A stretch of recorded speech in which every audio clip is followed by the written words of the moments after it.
Hi students, welcome to DS Economics channel. Myself Debadatha Sahu. तो आज आम start करवा पार्ट 3 जो आमर ऑलरेडी कौन fast part second part upload हो सारी तो यहाँ 2016 मसीहार क्वेश्चन आम डिस्कस कर इकोनॉमिक्स क्वेश्चन तो दुटा पार्ट हो जाए जो मैंने देखिन प्लेलिस्ट रे थिबो जाइकी सेटू देखिपर तो यहाँ आम थर्ड पार्ट रू आज 51 नंबर क्वेश्चन रू डिस्कस करवा तो चलतु फास्ट क्वेश्चनटा हूँ the theory of big push was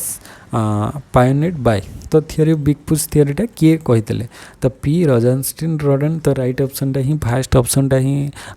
P Rosenstein Rodan प्रथम देते बिग पुश थियोरी तो डायरेक्ट ऑप्शन अच्छी 51 ए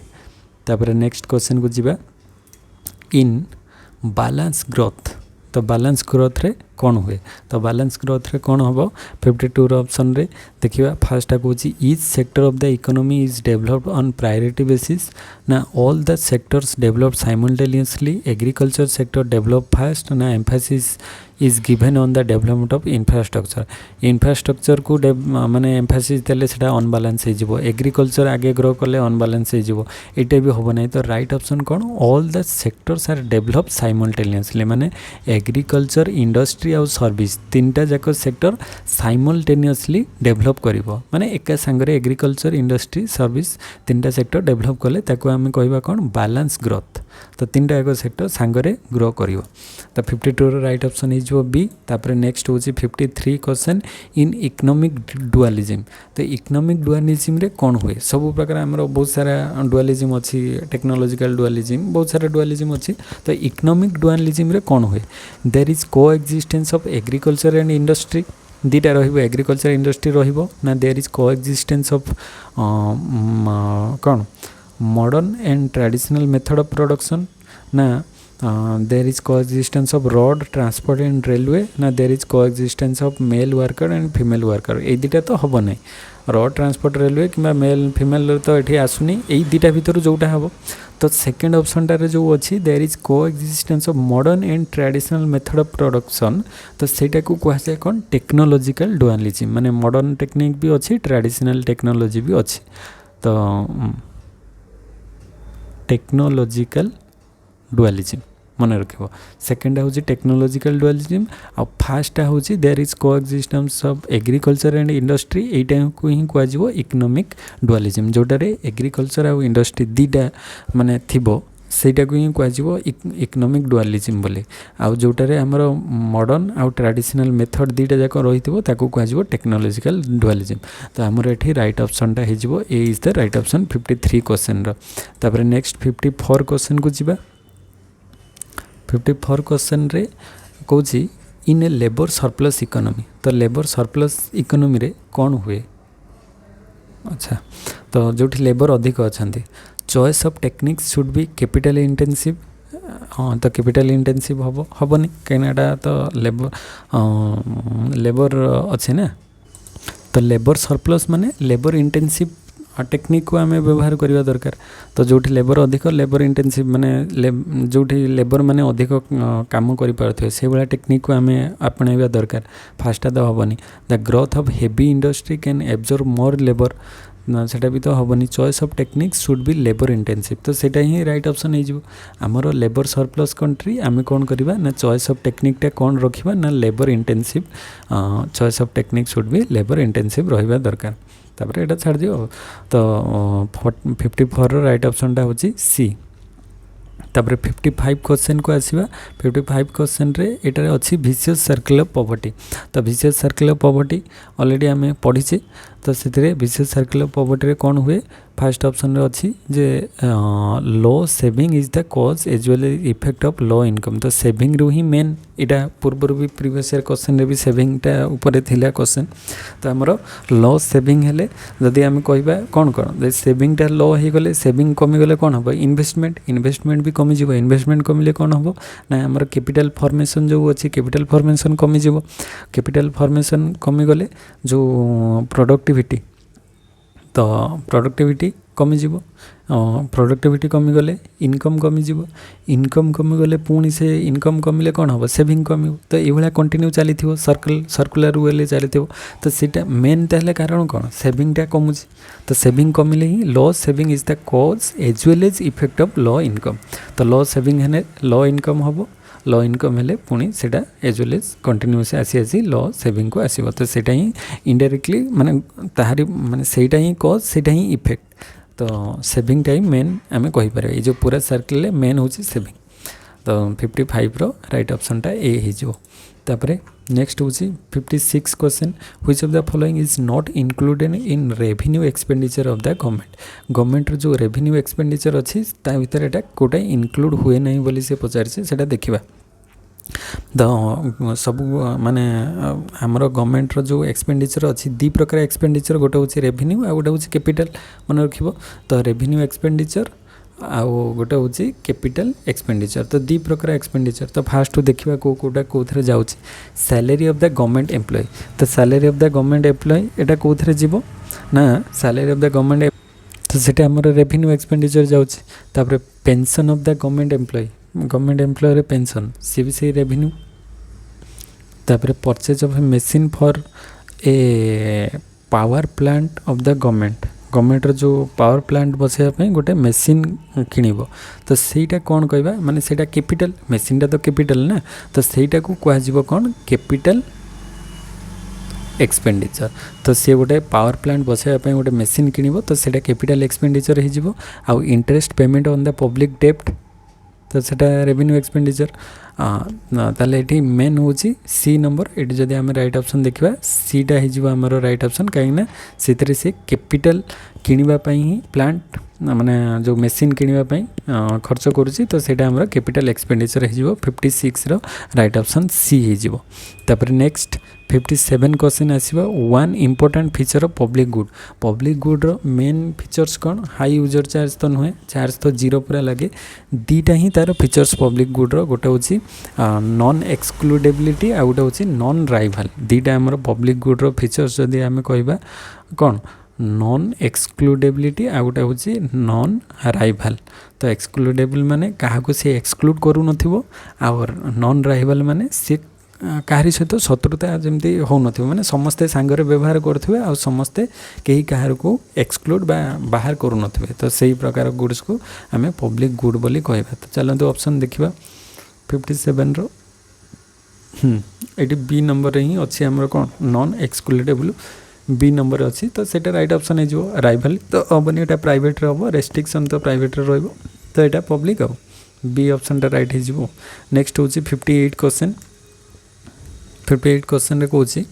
which of the following statement is correct या भीतर कोटा करेक्ट बोली से पचार तो देखा कौन कौन ऑप्शन अच्छी फास्ट अच्छी indirect tax is progressive indirect टैक्सटा प्रोग्रेसिव ना tax evasion is less in indirect tax ना indirect tax has excess burden ना in proportional tax system the tax rate increases with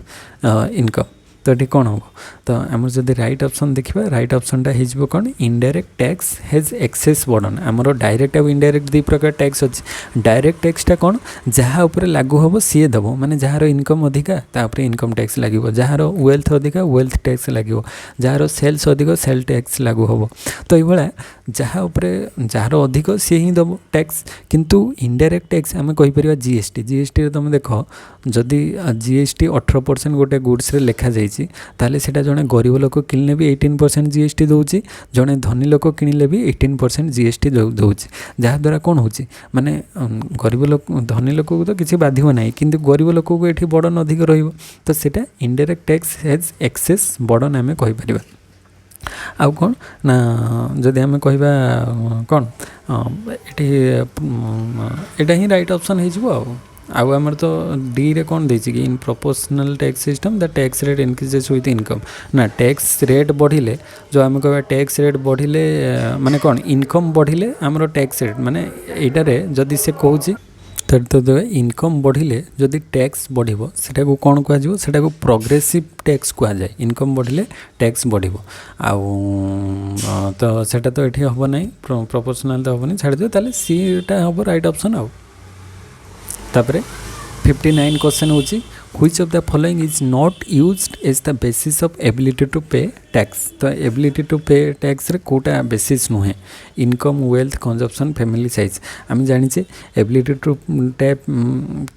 पे टैक्स रे इनकमटा भी इनक्लूड हुए इनकम अनुसार से माने जो टैक्स पे करेंगे वेल्थ अनुसार टैक्स पे करेंगे कंजप्शन अनुसार टैक्स पे करेंगे आम जोटा इनडायरेक्ट टैक्स जीएसटी ये सब लागू हो कंजप्शन अनुसार वेल्थ को लेकिन टैक्स लागू हुए इनकम को लेकिन माने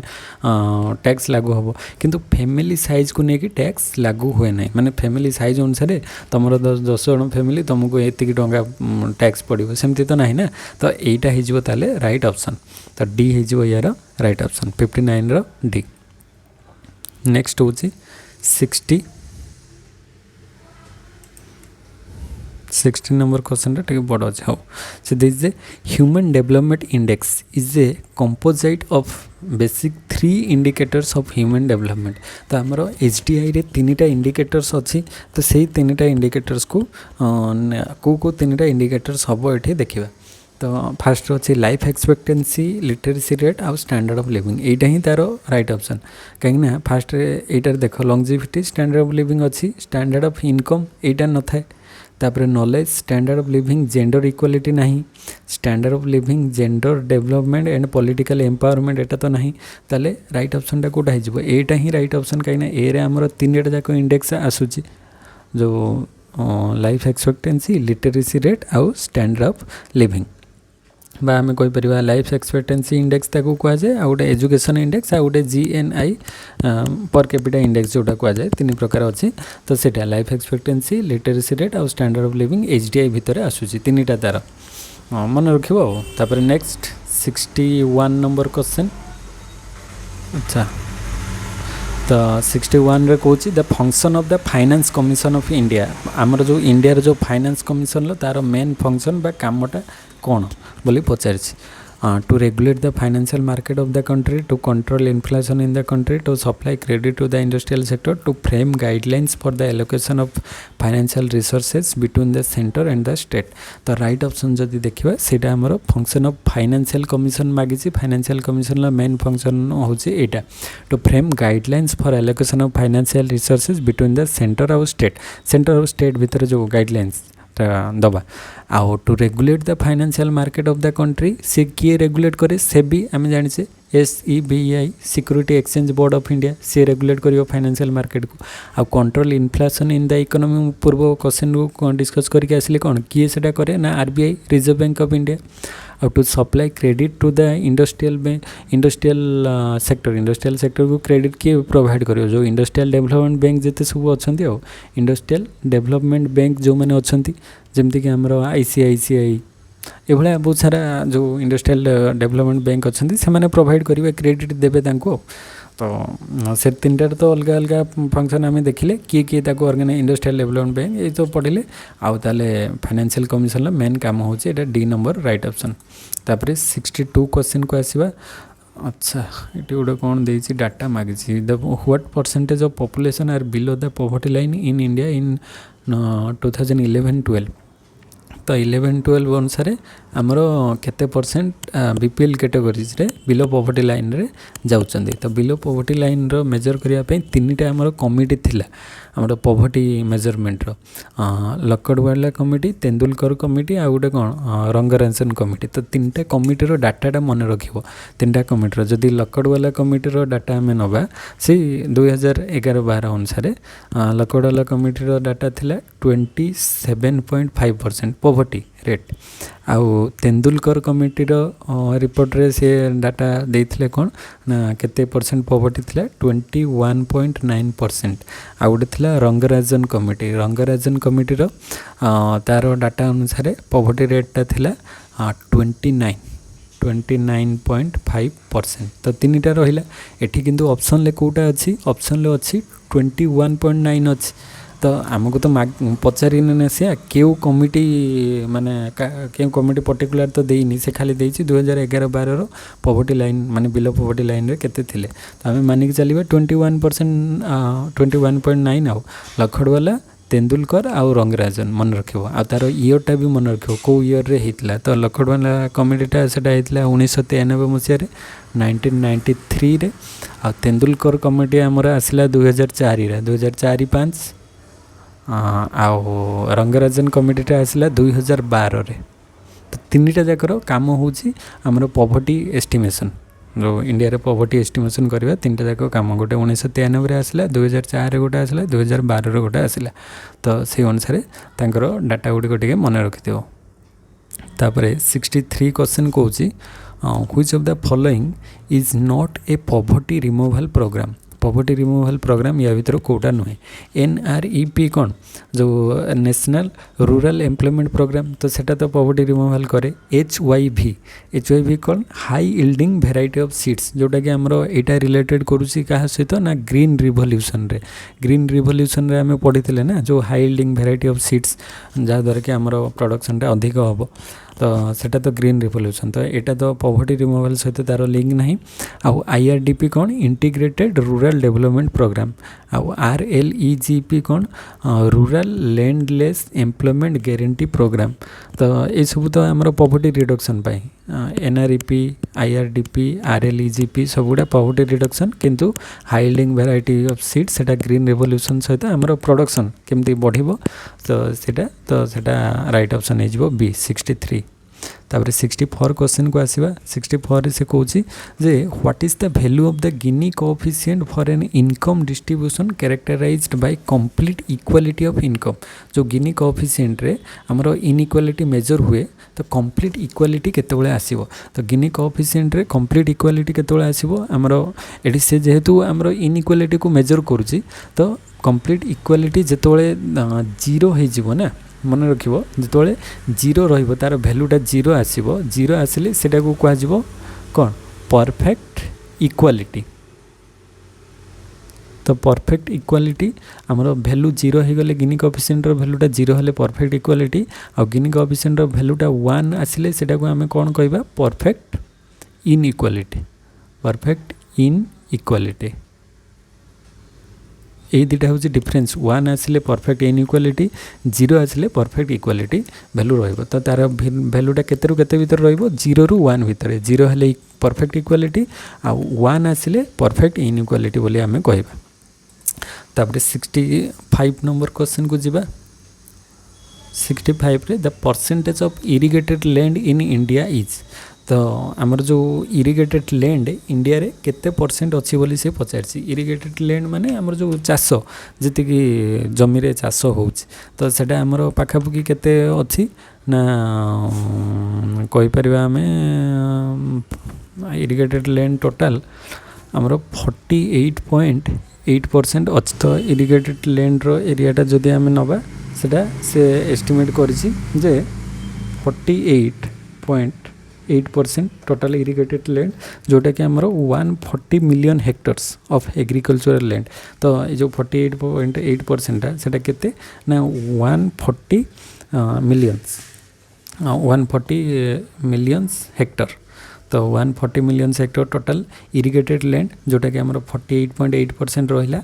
आउ जति कि रहिले द रिमेनिंग 51.2% इज रेनफेड तो रेनफेड आउ 51.2% होची रेनफेड इरिगेटेड आउ रेनफेड माने कौन इरिगेटेड जो लैंड को आमे जल सेचन करूचे माने निजे माने से नदी रे हो कि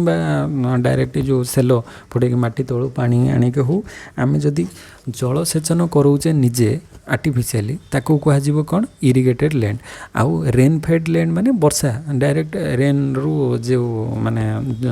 पानी पाइला सेटू चाष होबो तो सेटा 51.2% अछि आउ इरिगेटेड लैंड ता 48.8% रही तो ये आम ऑप्शन को देखिए केते एप्रोक्स केते नबा 48 माने पाखापुकी ता पाखरे आउ कि अछि 50 अछि तो 50 माने कि चलिबो आ तापरे नेक्स्ट होची 66 question the share of agriculture in the GDP of India in 2014-15 हाँ मन रखिबो एई सब डाटा एटा हमर 2016 मसिया क्वेश्चन थिला तो सेति पई से 14-15 रो मागिजी ता पूर्व वर्षर आमर रिसेंट डाटा अनुसार आमर एबे केते अच्छी से गुड़िक मन रख कहीं इंडियन इकोनॉमी करेन्ट अफेयर्स रु बहुत सारा क्वेश्चन आसे तो 2000 आम जदि यहाँ 2014-15 नवा से 20% थिला शेयर एग्रीकल्चर एबे 2022-23 मन रख 2000 मुझे लिखिदे 2000 के 20-21 थिला 20.3% शेयर एग्रीकल्चर शेयर तापर 21-22 सेटा टिके कमी जाइए 19.0% 19.0% तापर 22-23 डाटा मुझे देखुली सेटा अच्छी 18.3% तो किसी भी मागी पारे क्वेश्चन रिसेंट 2020-21 20% रही आमर कौन एग्रीकल्चर रु आसूची आमर जीडीपी रे जो एग्रीकल्चर रु जति इनकम आसूची 20% थिला 2021-22 सी आउ टिके कमी जाइए कहीं एबे तो एग्रीकल्चर इंडस्ट्री और सर्विस सेक्टर अधिक ग्रोथ होउची तो सर्विस सेक्टर अधिक कंट्रीब्यूशन रोची तो एग्रीकल्चर कंट्रीब्यूशन आस्ते आस्ते कमुची तो 20% रु 19% है 19 रु 2022-23 रे 18.3% हो जाए रिसेंट मन रखिब सेटा तापर 67 क्वेश्चन को आसीबा 67 रे कहूँ the highest rice producing state in India तो यहाँ रिसेंट भी सही डाटा अच्छी बेसिक एटार चेंज है ना मन रखिब सबुठु हाईएस्ट राइस प्रोड्यूसिंग कंट्री आमर किए ना आम पड़ोसी राष्ट्र किए वेस्ट बेंगल सबुठु अधिक राइस प्रोड्यूसिंग करुच्ची कंट्री माने स्टेट एबे भी अच्छी टॉप रे वेस्ट बेंगल परे अच्छी यहाँ हूँ वेस्ट बेंगल फास्ट रे अच्छी पंजाब अच्छी सेकेंड रे तापरे उत्तर प्रदेश अच्छी थर्ड रे मन रखिब फास्ट रे राइस प्रोड्यूसिंग रे फास्ट वेस्ट बेंगल सेकेंड रे पंजाब थर्ड रे होची उत्तर प्रदेश तो यहाँ बहुत वर्ष है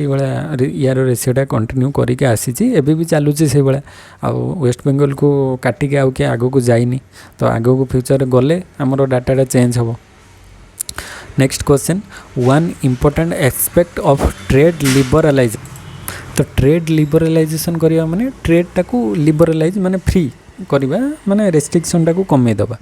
तो रिमूवल ऑफ पॉवर्टी एटा तो हम नहीं इन्वेस्टमेंट फॉर एग्रीकल्चर हम नहीं रिडक्शन ऑफ टैरिफ रेट्स एटा को भी आम कहि परिबा रिडक्शन ऑफ टैरिफ रेट्स कहीं ना आउ गोटे कौन ऑप्शन अच्छी Mphasis on development of cottage industry एटा भी हेनी ताले एठी 68 रो राइट ऑप्शन कौन हो ना सी हो राइट ऑप्शन कहीं रिडक्शन ऑफ टैरिफ रेटा को रिड्यूस करदे माने आमे माने कौन अधिक चाहिए एक्सपोर्ट भी करि परिबा इंपोर्ट भी करि परिबा रेस्ट्रिक्शन कमी जीवो तो सेटा ट्रेड लिबरलाइजेशन आम कहि परिबा तापर नेक्स्ट क्वेश्चन होची 69 रे कहला policy of in disinvestment means disinvestment रो माने कौन encouragement of to FDI greater subsidy to the industries sale of equity share to public sector undertakings to private buyers ना more investment in public sector units तो ये disinvestment माने आम मन रखिबो investment माने होची कौन disinvestment माने होची जे प्राइवेट सेक्टर रु पब्लिक सेक्टर को अधिक जीव इन्वेस्टमेंट अधिक हम माने लिबरलाइजेशन यही सब माध्यम ग्लोबलाइजेशन लिबरलाइजेशन जो एलपीजी पॉलिसी आसला प्राइवेटाइजेशन ग्लोबलाइजेशन ये सब है प्राइवेटाइजेशन ले कौन करागला ना प्राइवेटाइजेशन ले पब्लिक रु प्राइवेट को अधिक छड़ागला माने पब्लिक जो पब्लिक सेक्टर गुड़िक थिला सेतिरु माने कौन करागला ताको प्राइवेटाइज कर दिया गला किंतु जदि डिसइन्वेस्टमेंट आम कहवा बा ताकू नेशनलाइजेशन भी कह जाए डिसइन्वेस्टमेंट और नेशनलाइजेशन माने होची प्राइवेट रु पब्लिक सेक्टर को शिफ्ट हवा तो प्राइवेट रु पब्लिक सेक्टर को गले ताकू डिसइन्वेस्टमेंट कह तो सेटा एनकरेजमेंट टू एफडीआई तो हम नहीं greater subsidy to the industries तो हम नहीं sale of equity shares of public sector units to private buyers अच्छा यहीटा ही राइट ऑप्शन हो सी सेल करिवो इक्विटी शेयर सेल करिवो कहार ना public sector undertakings to private buyers को तार इक्विटी शेयर को सेल करिवो तो ता द्वारा कौन हम ना जदि सेल कर प्राइवेट बायर्सटा ताको किनिबो क्या किणला ना पब्लिक सेक्टर यूनिट्स शेयर को किणला तो पब्लिक सेक्टर यूनिट्स तो अधिक इन्वेस्टमेंट है ना तो से कथा कहुई डिसइनभेस्टमेंट माने जोटा पब्लिक सेक्टर अधिक इन्वेस्टमेंट हम प्राइवेट सेक्टर कम हम तो सीटा हो तार राइट ऑप्शन आ तो ये जो लास्ट ऑप्शन कौन अच्छी more investment in public sector units माने पब्लिक सेक्टर यूनिट रे अधिक इन्वेस्टमेंट हम तो सहीटा को कौन कह ना नेशनलाइजेशन भी और कहुए नेशनलाइजेशन माने पब्लिक सेक्टर रे अधिक इन्वेस्टमेंट हम किंतु आमर से देछि डिसइनभेस्टमेंटा कौन हम sale of equity shares to public sector undertakings to private buyers sale माने equity share public sector equity शेयरटा को किनिबे तो सेटा को डिसइनभेस्टमेंट बोली कहुआ तापरे 70 नंबर क्वेश्चन को जिबा the sectoral composition of GDP in India has changed in favour of माने जो सेक्टोरल कंपोजिशन अच्छी तीन सेक्टर एग्रीकल्चर इंडस्ट्री और सर्विस सेक्टर कौटारे फेवर करुच्ची माने कौ सेक्टरटार अधिक फेवर करुच्ची बा ग्रो करुच्ची मैन्युफैक्चरिंग एग्रीकल्चर एक्सटर्नल ना सर्विस सेक्टर तो ये जदि आम राइट ऑप्शन देखा ताले 70 नंबर कौन हो सर्विस सेक्टरटा अधिक ग्रो करुच्ची आमर आम जदि कहबा एबे करेंट डाटा अनुसार 2023 अनुसार सर्विस सेक्टर शेयर केते रहउची ना 54% अच्छी करेंट शेयर सर्विस सेक्टर माने एग्रीकल्चर और इंडस्ट्री रो कमिलानी सर्विस सेक्टर रो शेयरटा बढ़ुची तो सर्विस सेक्टर जीडीपी भी अधिक आसूची तो सर्विस सेक्टरटा आमर फेवर रे अच्छी बोली आम कहि परिबा तापरे 71 नंबर क्वेश्चन जे under new industrial policy of India emphasis has been given on तो न्यू इंडस्ट्रियल पॉलिसी अनुसार क्या उपरे अधिक एम्फासिस दिया जाउछि कौन ना 71 जदि आम देखा the expansion of the public sector industry ना the growth of the private sector industry ना more subsidy to the sick industry ना employment generation in the agriculture तो आम कहीपर जो न्यू इंडस्ट्रियल पॉलिसी रे कौन होता न्यू इंडस्ट्रियल पॉलिसी रे आमर जो की पॉलिसी करा एलपीजी पॉलिसी लिबरलाइजेशन प्राइवेटाइजेशन जो ग्लोबलाइजेशन तो ता द्वारा कौन होता ना the growth of the private sector industries बा आम कहीपर प्राइवेट सेक्टर प्राइवेटाइजेशन अधिक होता है प्राइवेटाइजेशन अधिक होता तो सेटा तार राइट ऑप्शन हो न्यू इंडस्ट्रियल पॉलिसी अनुसार एम्फासिसटा प्राइवेट सेक्टर को अधिक दि जाउथला तो बी हो राइट ऑप्शन तापरे 72 question the share of employment in the unorganised informal sector in India is तो इंडिया रे जो अनऑर्गेनाइज्ड इनफॉर्मल सेक्टर रो शेयरटा केते परसेंट रोचे तो पाखापाखि सेटा 90% थिला एटी ऑप्शन अनुसार तो देछि केते हमरो 92 अच्छी तो यहाँ आम मानिक चलवा 92% होची अनऑर्गेनाइज्ड सेक्टर आउ ऑर्गेनाइज सेक्टरटा अरे आउ रेस्ट जहाँ रहा तो एबे यहाँ रिसेंट डाटा अनुसार मन रख 2022-23 अनुसार 2022-23 अनुसार ये डाटाटा एबे टिके चेंज होती माने 83% अच्छी आमर अनऑर्गेनाइज्ड सेक्टर आउ 83% आउ एटारे 17% होची ऑर्गेनाइज सेक्टर ऑर्गेनाइज सेक्टर रु माने जो एम्प्लॉयमेंट जनरेशन होची 17% माने 17% लोक मानकर ऑर्गेनाइजेशन अच्छी बा ट्रेड यूनियन कहि परिबा बा लेबर यूनियन जहाँ माध्यम से माने तांकर एम्प्लॉयमेंट पाउचंदी आउ 83% लोकंकर अनऑर्गेनाइज माने से माने तांकर किसी ऑर्गेनाइजेशन नाही से माने डेली लेबर हिसाब रे काम करंती हो माने हमरो इंडिया रे प्राय तो देखिबो ए जो जेतिकी सब माने घर काम सब होची सेटा कोन सी ऑर्गेनाइजेशन अंडर रे से माने को काम दिया जाउची से माने आसिले आमर काम दरकार तो आम लेबर जाकि आणिलु से काम कले गले तो तांकर किसी ऑर्गेनाइजेशन रोनी तो 83% एबे भी सुधा 83% लोक अनऑर्गेनाइज सेक्टर रे काम करछंती आउ ऑर्गेनाइज्ड सेक्टर रो 17% एम्प्लॉयमेंट होची तो एबे रो डाटा अनुसार सेतो 92% अधिक थिला आउ एबे टिके कमी गलानी आउ तापरे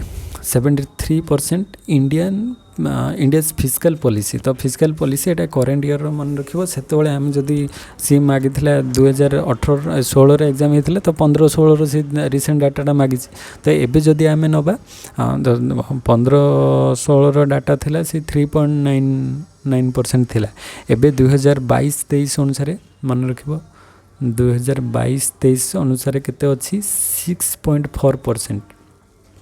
फिस्काल डेफिसिट अच्छी आउ सेटा 2023-24 माने जो रिसेंट चली जोटा से टार्गेट रखा जाइए केते ना 5.9% को माने रिड्यूस करने 6.4% फिस्काल डेफिसिट अच्छी माने 2022-23 अनुसार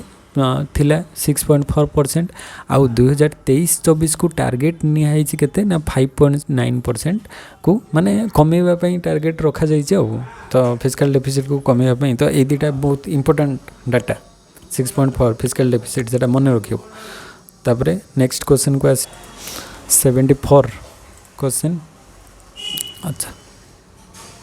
तो 74 रे एडी से देछि से डाटा मागिछि the share of service sector in Indian GDP in current year तो करेंट ईयर रे सर्विस सेक्टर रो केते अछि तो मु कहिल ना 53 पॉइंट समथिंग 54 सेठी कहितली सर्विस सेक्टर रे तो एठी मन रखिबो 2000 माने कोन करेंट ईयर आमे एबे करेंट ईयर केते मानि कि चलीबा ना 2000 एबे चली 23 माने 21 22 23 तो से अनुसार आमर सर्विस सेक्टर ग्रोथ रा तो ये 2021-22 डाटा ऑलरेडी अवेलेबल अच्छी सेटा भल से 2021 और 22 डाटा सेटा तीनटा सेक्टर एकाधरकर मु कहि दउछि लिखि दियो एग्रीकल्चर इंडस्ट्री आ गोटे सर्विस सेक्टर तो एग्रीकल्चर रो कंट्रीब्यूशन केते जीडीपी रे एग्रीकल्चर अच्छी 18.8% आउ इंडस्ट्री रो कंट्रीब्यूशन केते अच्छी 28.2% तापरे सर्विस सेक्टर कंट्रीब्यूशन केते अच्छी ना 53.00%